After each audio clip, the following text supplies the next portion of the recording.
Getting them warmed up. 2 more days to go. Hopefully, only 2 more days to go.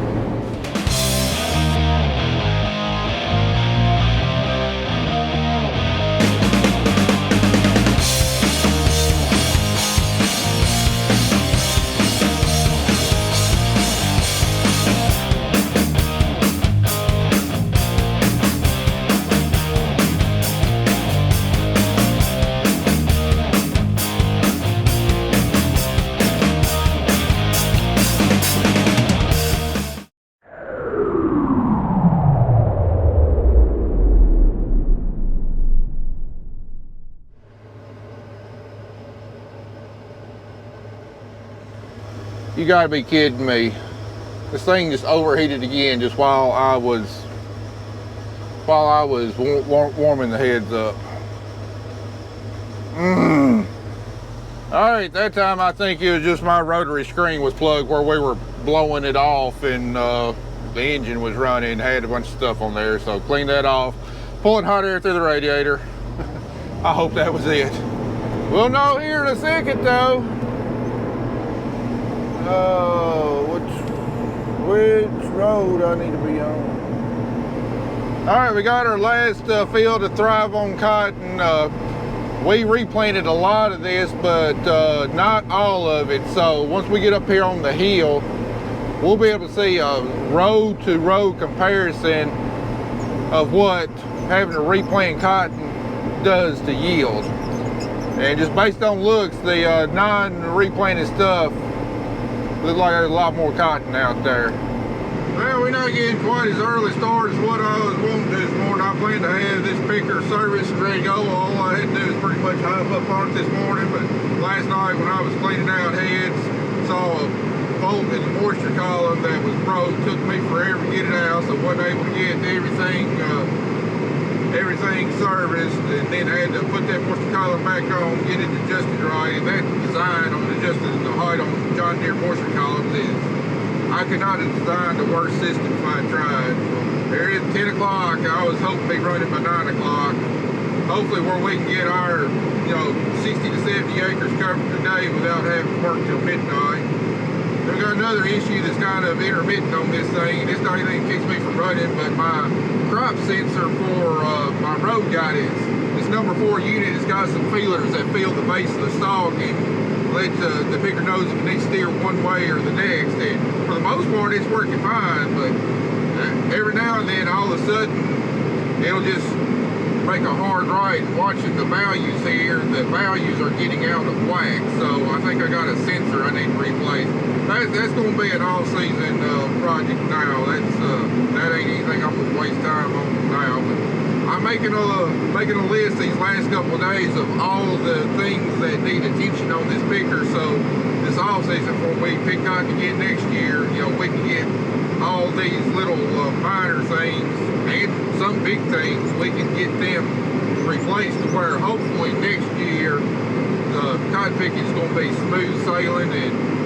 We just have relatively minor things to deal with that pop up. All right, I know it might be hard to say it, but we're on our last couple passes of our replanted cotton, and it's right over here on the other side of this terrace is where we I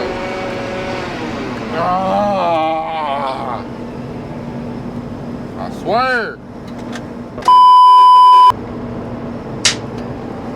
I don't know if y'all can see, but on the other side of this terrace is where we started our, or where we kept our original cotton, and you might not be able to tell the difference from the camera, but I can tell a noticeable difference here. It's definitely a lot more solid white through there, so get over there, be interested to see what the yield difference is, find out just how much money having to replant our cotton crop has cost us.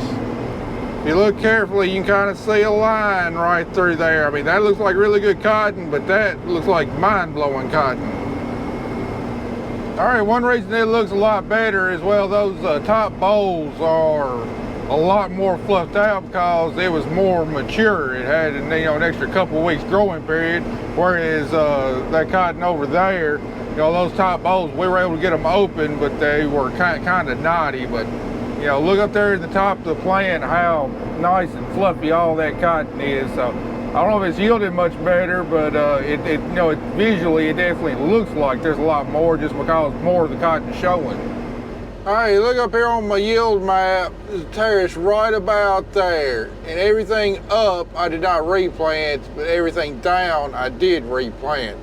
Now you can tell there's a whole lot more green up through this area than there is right here. You see a lot more yellows and oranges through here.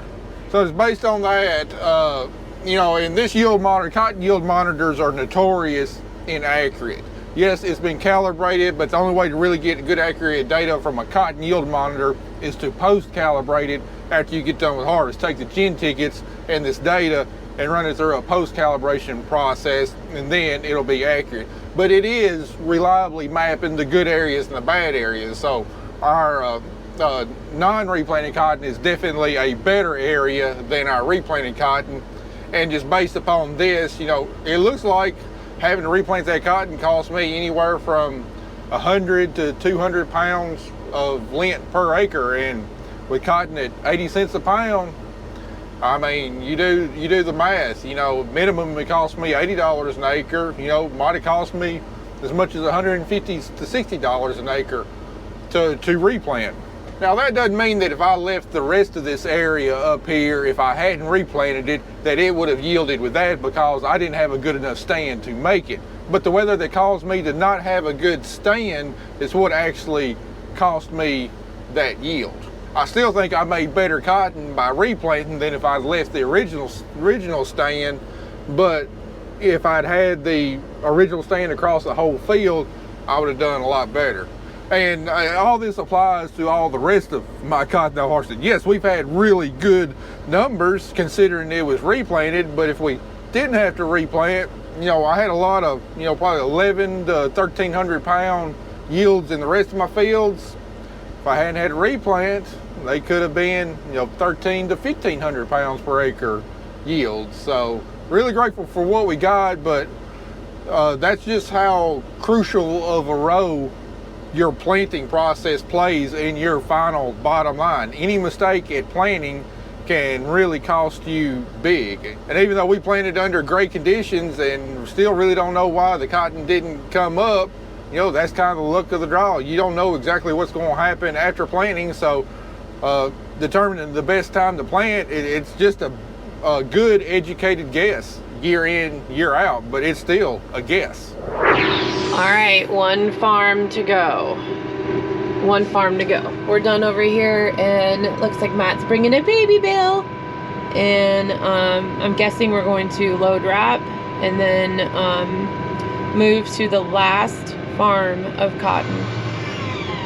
Well, for the last several hours, I've had the pleasure of picking cotton next to this guy cutting beans. He's got an old New Holland TR87 combine. You don't hardly see any yellow combines around here, and I know that's the old one, but he's been over there chugging along. I got my drone up there, got some decent drone footage of him, man. Ain't nothing like watching that old equipment run. I absolutely love watching it run. Heck, I could sit here all day, watch him cut beans. I don't know what it is. There's something about old harvest equipment that just fascinates me, whether it be combines or cotton pickers. I absolutely love them. Anyway, we just got done with this farm. It's time to move on down the road and get our last farm done. Got 107 acres left over there. Andy's about caught up to us on spreading chicken litter. This is the first time we've spread any litter right here inside the city limits of Jackson. You know, ever since we had the fight against the ordinance that the Jackson City Council proposed. Luckily it didn't pass, and you know, there's no laws or anything against us spreading, but I'll be interested to see if we get any dirty looks or complaints. Although this litter doesn't smell very bad at all. It's got a little bit of an odor to it, but it's been sitting there composting all summer long, and it actually don't smell bad. I've definitely had a whole lot worse before.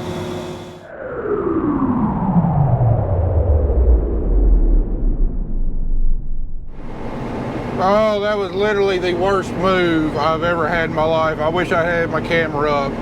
I literally could not go 20 feet without meeting somebody or having 3 or 4 cars behind me. I guess school must have just left out. It was absolutely brutal. One woman tried to across a bridge when I'd already started entering the bridge, and the bridge is only wide enough for the cotton picker. There ain't no room for me to pull over. She had to back up after sitting there for a couple minutes debating on what to do. I mean, people have absolutely zero situational awareness of their surroundings nowadays. Absolutely none. And then trying to get the field entrances filled. The field entrance is at a bad spot. I need to move it just for this reason, but it's right there at an intersection of a road. And this thing in transport's position, the back end hangs off so far that when you're turning, I mean, it swings around. And when you swing around, it's going to be like a baseball bat swung by Barry Bonds. If it hits something, it's going off in the next county. So there were 2 cars at the intersection, and I couldn't turn as sharp as I needed to get in the field entrance. My front wheel dropped off the cover into the ditch. It's not a deep ditch, but there's a freaking sewer manhole right there, and my left front header dropped down on top of it. It bent one of my bars up underneath, and it torqued my head a little bit because my moisture column and doffer on the front drum was rubbing extremely hard, like making the slip clutch off. So I adjusted it where it's not hidden, but that cabinet is tweaked a little bit. I wish somebody had 1,000 to 1,500 acres in one square block that someone would be willing for me to farm. That way I would never have to get on the road and transport equipment again. That would be lovely.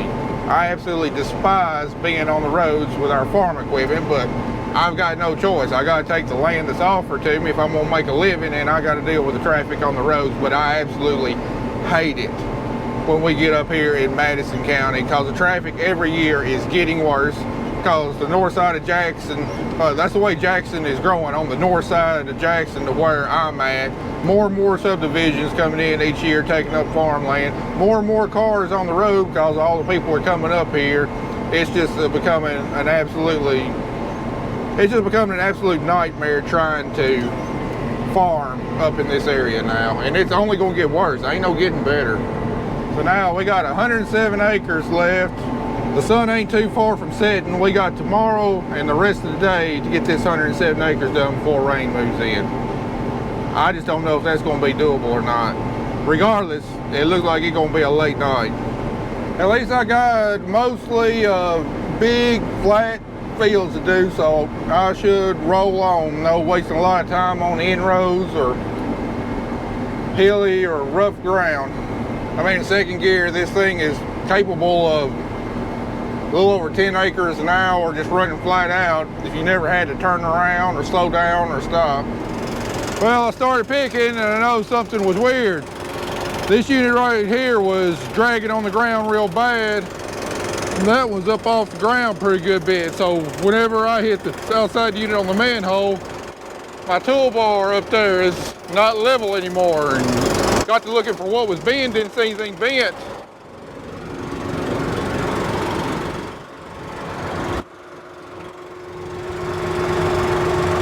But then got to looking where the toolbar mounts to my cylinders here. And you can see there in the slots where the bolts used to be. The bolts used to be all the way at the bottom of the slot. You can tell on the paint. So it knocked all that out of whack. So I'm gonna have to loosen that up and hopefully get it back to level, because I can't pick with the way it is. All right, we just got them broke loose, and that thing dropped right back down to where it's supposed to be, so we ought to be good to go. I think I might have a hernia after breaking them loose. We had to put like a 4-foot pipe on there and get all I had. I'm too old for this. Well, I wish I could say we was running along good, but that would be a lie. I don't know what it is about this number 5 head, but it's just choking up repeatedly. I just choked the number 5 head up 3 times within the span of about 100 feet. I've looked and I've looked to find what's catching the cotton and keeping it from flowing into the duct, but I cannot find it. It's literally about to drive me bonkers.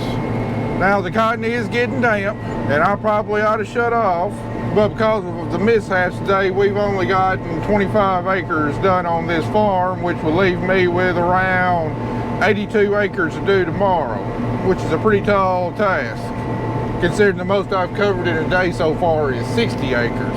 So I'm gonna try and soldier on a little while longer, but I can do that because that's the beauty about this machine. You know, when it comes to actually just picking cotton, it's a one-person show. You don't need any kind of support. I sent Kelly and Andy home while Andy was pretty much caught up with us. I know they're both absolutely wore out, and there's a good chance we're gonna have a really, really late night tomorrow night, potentially an all-nighter to get done before the rain comes in. They done upped the rain chances, talking about somewhere between 1 inch to 1.5 inches of rain. We've got to get this cotton out before the rain. And right now, it's not the quality and the yield I'm worried about. It's about getting the wheat planted. You know, it's November 7th. It's supposed to rain, November 9th. Keep us out about 3 days, be November 12th. I don't have any wheat planted. The deadline on insurance for planting wheat to get full coverage is November 15th. We can't waste any of those days finishing up cotton. We need to be blowing and going planting wheat as soon as it's fit to plant after the rain. That's why it is absolutely critical we get this cotton harvested. If I wanted to, I could pick all night long tonight and wouldn't need anybody out here. You know, we can move the modules at some other time. You know, that's no big deal. However, I don't think the dew is going to allow us to pick all night long. I'll be surprised if I make it another 30 minutes. It's 10 o'clock now. We're going to try and go on just a little while longer, get a few more acres knocked out, make less we got to do tomorrow. And then I don't care how late it is, we're going to get this picker service. So first thing tomorrow morning when the sun is shining and the wind is blowing, we can be picking cotton and not worried about getting this thing ready to go. I can't say I'm alone. My father-in-law's still out here cutting stalks. He likes cutting them stalks tonight. Man, look at those LEDs on there, 4440. Huge upgrade over the old halogens.